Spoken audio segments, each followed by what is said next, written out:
So, welcome once again to this session. We will be talking about the Wesak Festival, Wesak. So, in different cultures, it is written differently. I think the Wesak, or sometimes written as Vesak, that spelling has come from Sri Lanka. You may be aware that Sri Lanka has a lot of Buddhist population. So this session is linked uh, with the Lord Buddha, and so where Buddhist population is more, you find more people are aware and practicing this.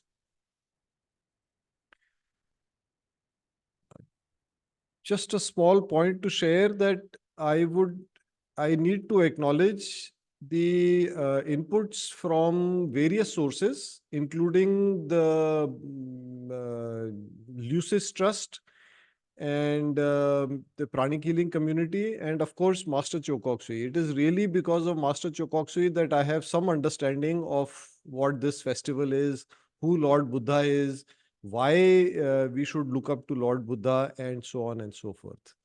So please join me in this.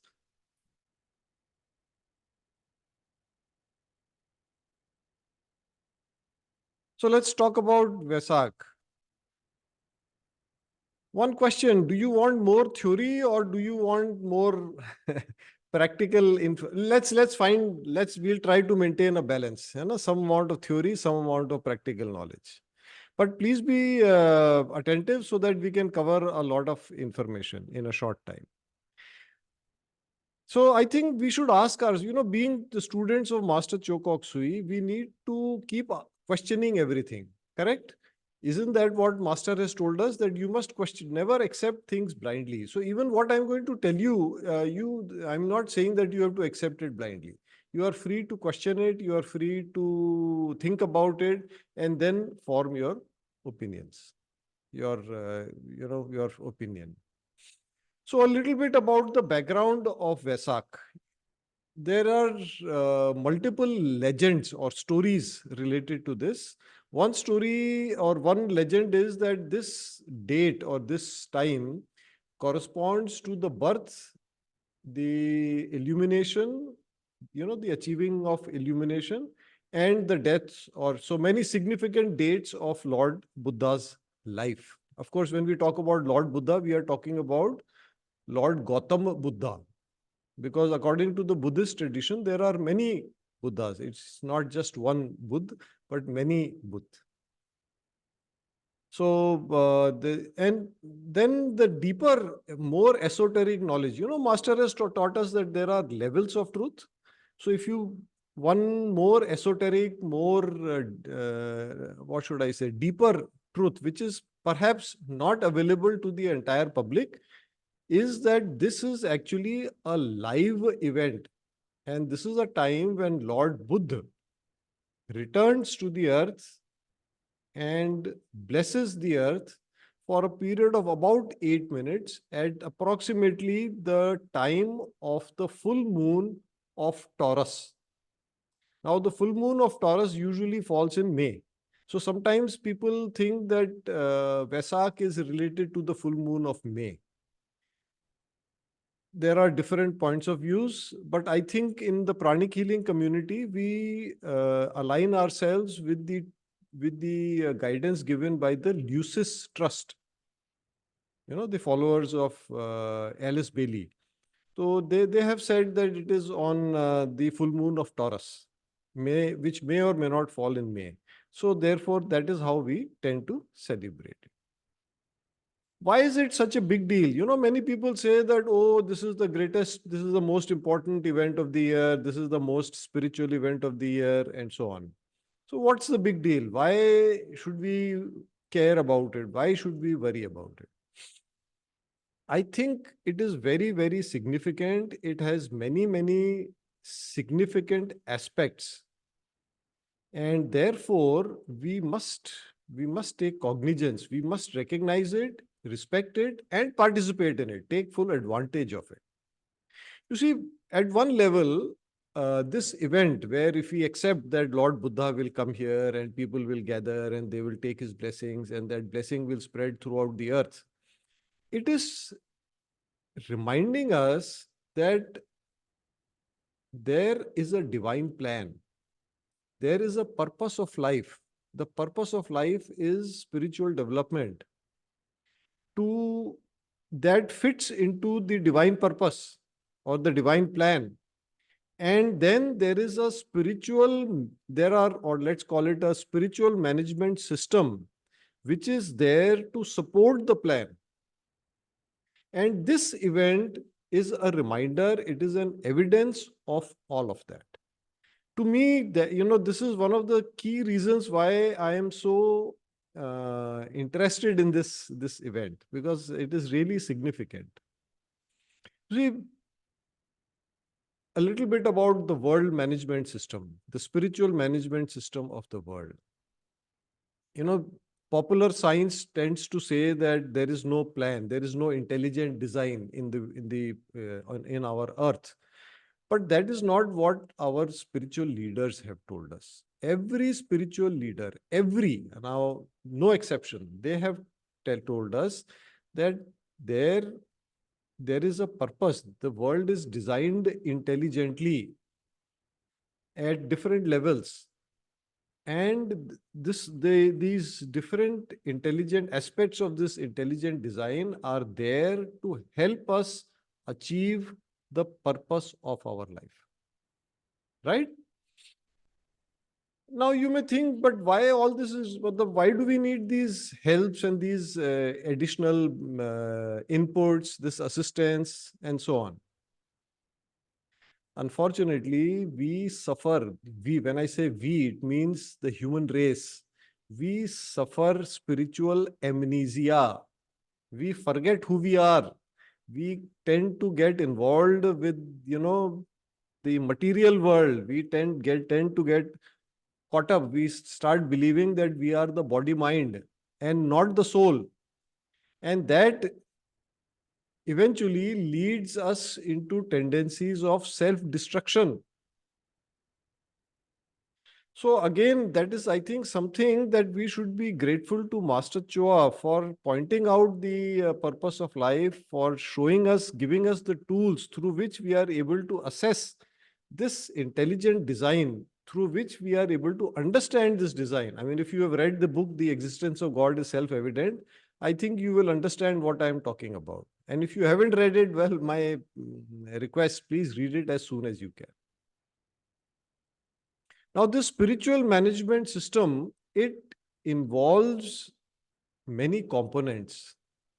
Number one, it involves special people or special souls who we know as the avatars, we know as the Mahatmas, the spiritual gurus, the spiritual leaders, the great teachers.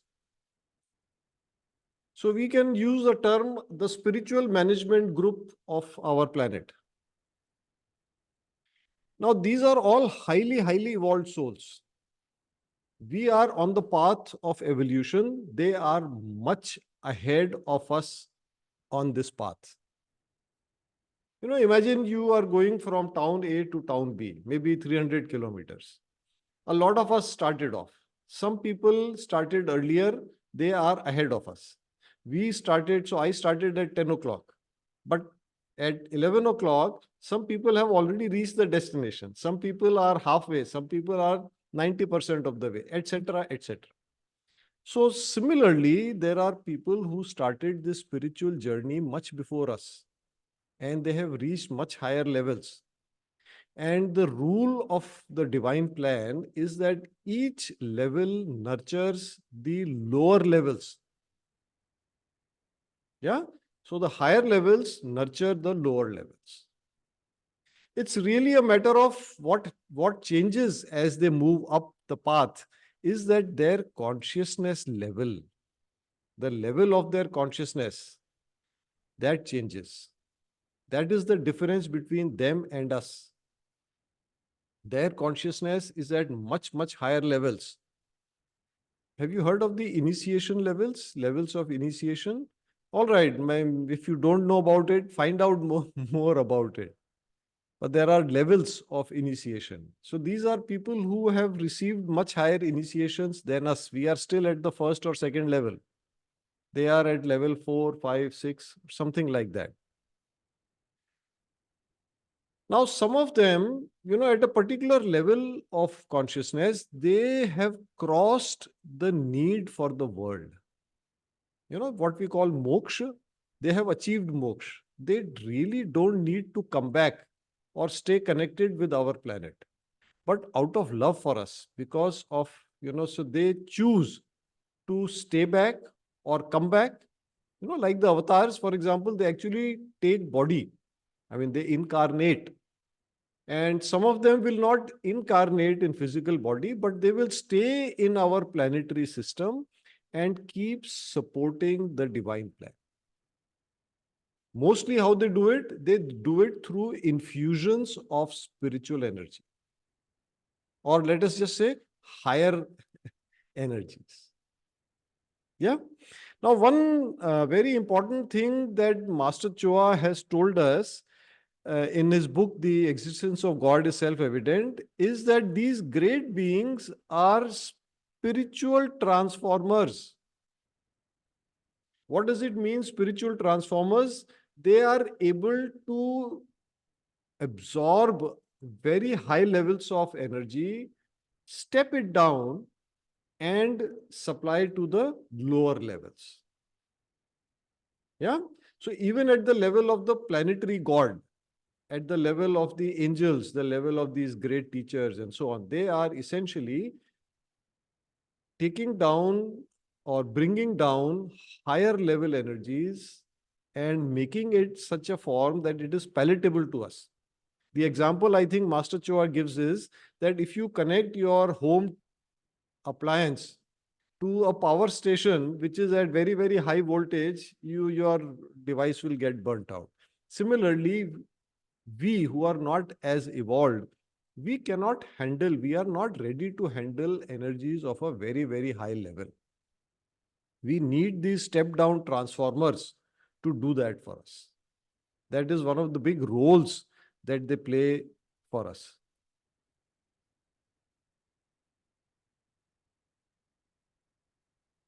Now, when we talk about the Buddha is at a very, very, very, very high level, at almost you could say at the highest possible level, the level next to God.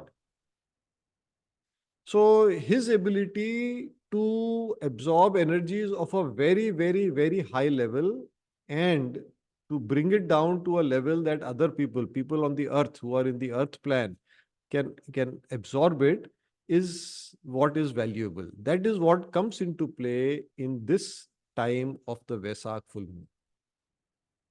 Yeah. So we were talking about the spiritual management system. We said it comprises special people or special souls. Then it also comprises special places or venues. For example, are you aware of Mount Kailash?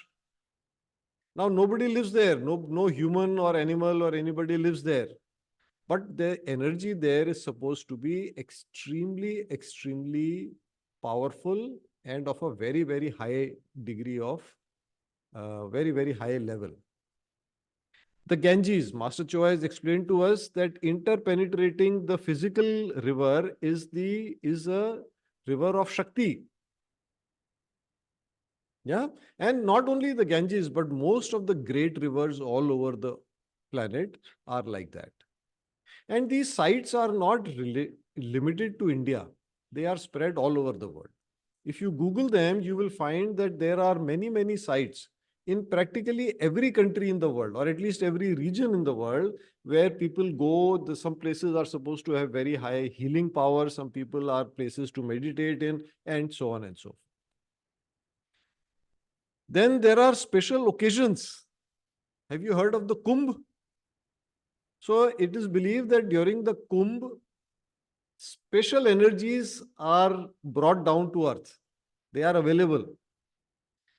The Easter festival, the Mahashivratri, all our full moons, you know, Then there are these festivals like, let us say, Vijayadashmi, Ram Navami, and so on, which are essentially celebrations of past events. So, Lord Ram overcame Ravana.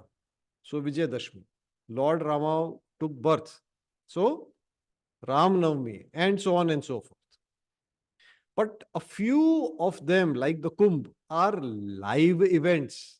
And the Vesak festival is like that, a live event.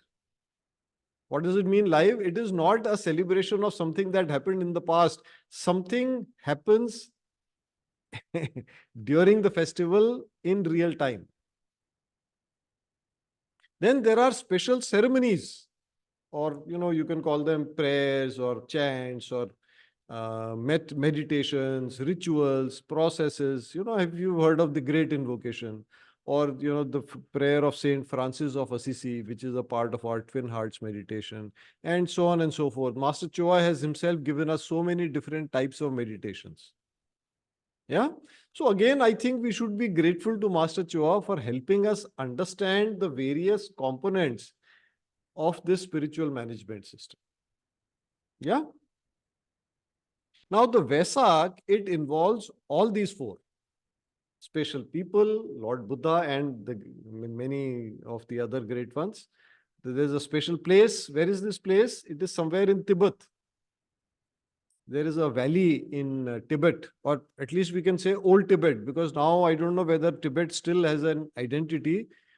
For many years now, more than 50 years, China is ruling Tibet. So I don't know if Tibet still has an identity, but what used to be called Tibet. So, Tibet is to the north of India. So to the north side of India are the Himalayas. Now the other side of the Himalayas, and including the Himalayas, is Tibet. So there is amongst the mountains, there is a valley, and this valley is supposedly the site where Lord Buddha visits and gives his blessings. Who are the people who are involved in this? Lord Buddha, of course, and almost the entire spiritual management group of our planet. They all collect there. They are headed by the world teacher, who we also call Lord Maitreya, and he interacts or downloads the energy or the blessings from Lord Buddha and then passes it on further. He's also an energy transformer. He then passes it on to all the people who collect there. Now, just keep in mind, they are not in physical body. Yeah? They are at the etheric or astral or other planes. So they are not present physically. This is happening at higher levels of higher material levels, not at the physical level. So I have a slide. Let me share that with you.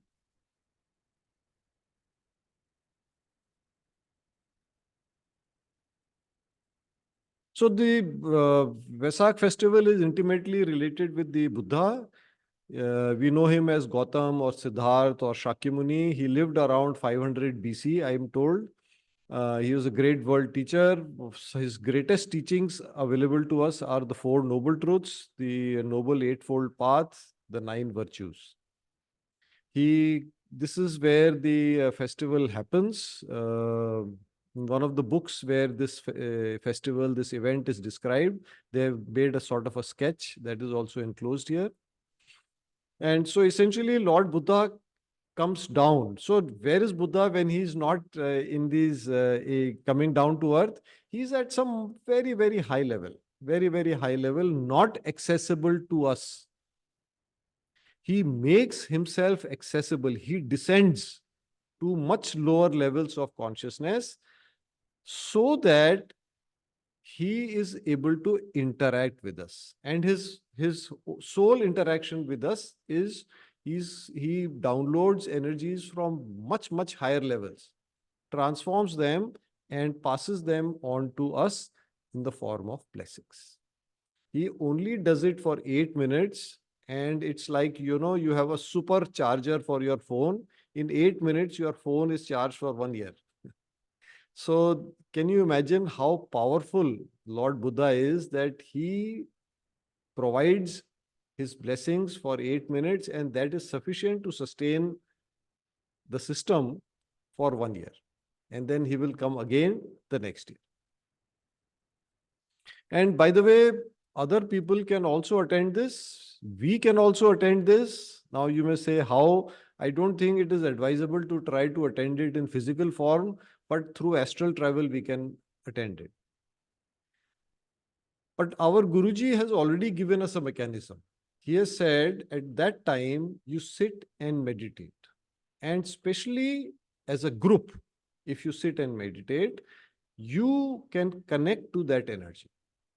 So that is our job now. At the right time, preferably in a group, sit, meditate, and try to connect.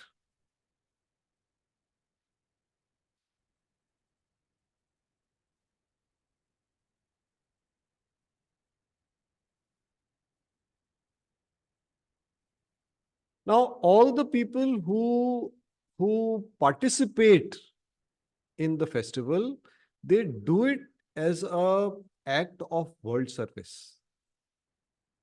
They are supposed to absorb the energy and then pass it outwards, radiate it outwards.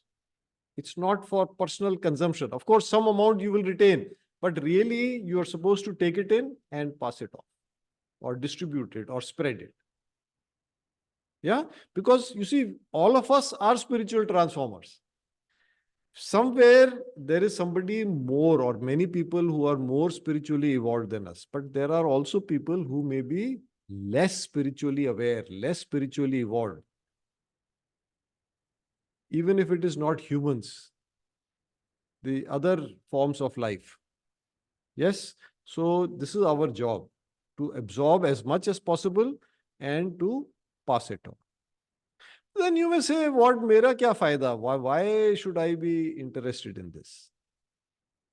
You see, this is a, if you recognize that the purpose of life is spiritual development, this event is a great opportunity of spiritual development. Because at this time you can connect to the great ones. You can access energy that is otherwise very difficult or not available at all. You can develop your mental faculty, your buddhi, your intuition. You may find that if you do this event properly, during the event and even subsequently in your meditation practices, you may have experienced more powerful spiritual experiences. Of course, you will be yourself be energized and empowered, because you are the channel, or you are becoming the channel. It is very good karma, because if you do it with the right attitude as world service, this is very, very good karma. Your evolution is accelerated.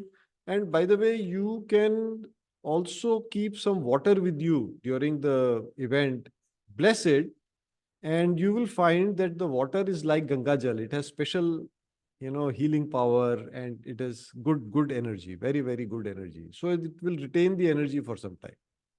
So that is something you can, during the event, bless the water, and then after that, take it to your family, take it to your friends. The question is, how do we prepare? What is the best way to prepare for this event? So most important thing is purification. Purification. So physical purification. Now that, of course, I'm sure you understand, and that's not hard to do also, but more important is inner purification. You see, you know that you are not the physical body alone, you are also the, many, many other energy bodies. So when we say inner purification, these bodies are actually bigger, more important than your physical body. So purifying them becomes very important. Because if you are going to be a channel of this energy, the energy will come to you, be absorbed, and then you will pass it on to others. You need to have purification. Yeah. And one thing that I have found is that, of course, you can do pranic healing to yourself. And more than that, the best thing I found is do meditation with twin hearts, meditation on twin hearts, with self healing or with chakral healing. And during the meditation, keep your feet in salt water. Now, this I'm talking about as preparation, not during the Vesak festival. I'm saying as you are preparing. Now, in your preparation, the days leading up to the festival are very important. Most important, 2 days before the event. Yeah, so today we are less than now 2 days away. But please make use of this time. I also suggest that you refresh yourself mentally. Clear out some of the mental clutter. Pick up something spiritual to study. Maybe it can be one of Master's books, one of his Golden Lotus Sutras, or the Achieving Oneness with the Higher Soul, or if nothing else, your Arhatic notes, if you are an Arhatic practitioner. One good thing to do at this time is to take the great invocation prayer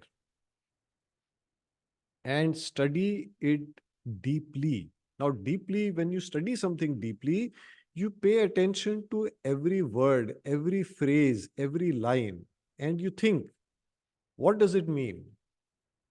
Why is it said like this? Why not this word? You understand?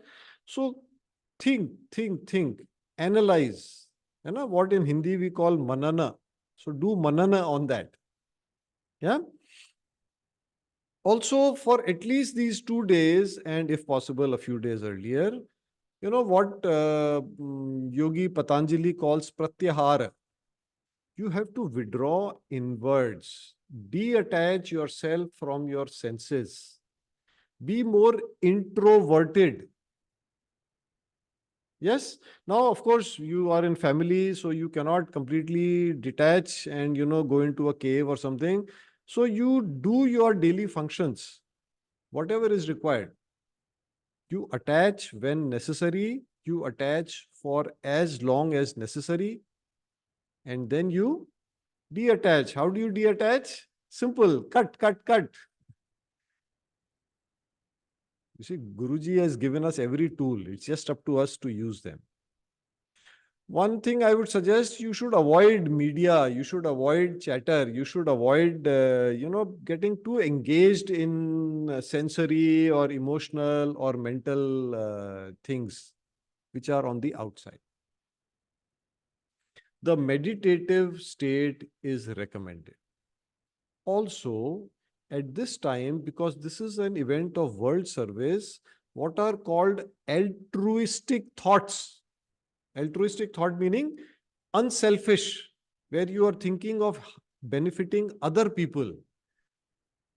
Try to form that mental state where you keep reminding yourself that we are here to serve. The purpose of life is spiritual development. The purpose of spiritual development is to be of greater service. I'm just echoing the words of Master Choa. Maybe not in the same words, but same meaning. Now, one important advice, you may take it as a warning. Your attitude should be correct.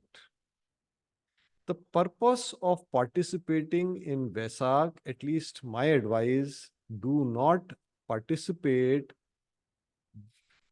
for self benefit. This is not, of course, a lot of energy is available. You want to absorb that. Maybe, some of my wishes will get fulfilled. Bigger house, bigger car, whatever, whatever you're looking for. But this is perhaps not the correct time for that. This is an occasion for service. It is not an occasion for personal benefit. Sure, this is a time where your wishes can get fulfilled, but important, the wishes should be selfless. The wishes should be of benefit to others, what I called altruistic. समझ रहे हैं आप? Also, when you want to benefit others, think of bigger groups. You know, make your wishes big. For example, you want world peace. Great, very good wish. You want all people in the world to be healthy. Very good. Now, if you are smart, you will realize that if all people are healthy, you are also involved in that. What is this karma that you are generating? What is it likely to come back to you as? But again, reminder, let that not be the intention or the motivation behind creating your wishes. You see, it's like have you seen a plug? You have a device, you want to plug it into the wall socket. You have a plug, maybe 2 legs, maybe 3 legs. Now, what if the legs were made of wood? How much current will pass? Or it was made of plastic? Doesn't work. It has to be metal. Same way for Vesak, the correct attitude is very important. So, please do not waste this opportunity. You see, benefit to self will is a guaranteed byproduct. All our religious scriptures, all our spiritual schools, all the great teachers have taught us this. For example, in the Gita, Lord Krishna says, you dedicate everything to me. My blessings will ensure your life. There's a very nice saying from an Islamic friend. I haven't read the Quran, but he said it is from maybe the Quran or some religious teaching of Islam. Allah says that I have a wish. Allah has a wish, and I, Hemant Gupta, has a wish. He tells me that if you align with my wish, if you accept my wish, I will also grant your wish. If you surrender to my wish, then your wish will be granted. But if you fight my wish, in any case, only my wish is going to happen. But you will suffer all your life trying to make your wish come true. I hope I am able to explain this to you. So, you see, when you align yourself with the divine plan, your comfort, your sort of everything that you want will come naturally, automatically, maybe before, after, whatever. In any case, if you are not entitled to it, no matter how much effort you make, you will keep struggling and nothing will happen. I hope you've lived enough years to realize this already.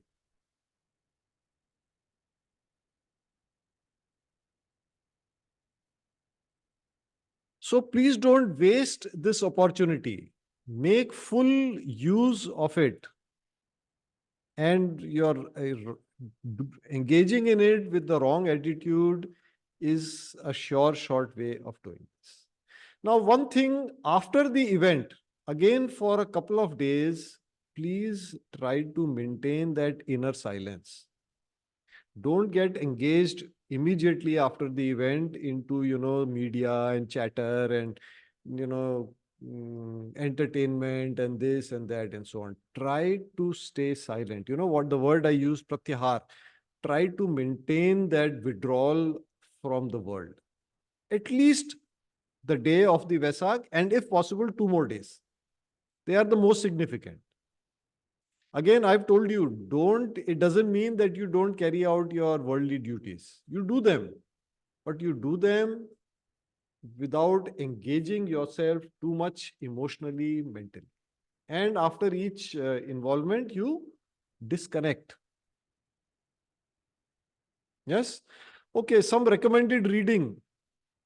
2 of these books that I'm recommending, they come from Master Chua. And one is a very nice book, The Masters and the Path. This is a book on theosophy. Ebook is available. If you write the name down and look for it, you will find the ebook which you can download. And this has a very, very detailed explanation of this entire event. Not only that, it has a very nice explanation of the teachings of Lord Buddha. The main teachings of Lord Buddha. So I strongly recommend this to you. Please do, whenever you get the time, please do go through this book. So have a wonderful Vesak. Thank you for joining in and being so attentive. We have time, so we can do questions or any other discussion, or if there's something else you want to talk about, we can talk about that. But meanwhile, may I request, just join me in a short closing prayer. Let's formally close the session. We can continue our discussion later. Lord God, thank you. Master Choa, thank you. All the great ones, the holy gurus, holy masters, all the saints, archangels, thank you. The Buddha, the Bodhisattvas, thank you. Thank you for continuing to bless us, guide us, protect us. Please bless us, guide us to have a proper, thorough, wonderful Vesak. Thank you in full faith, with gratitude, respect, and love. Thank you.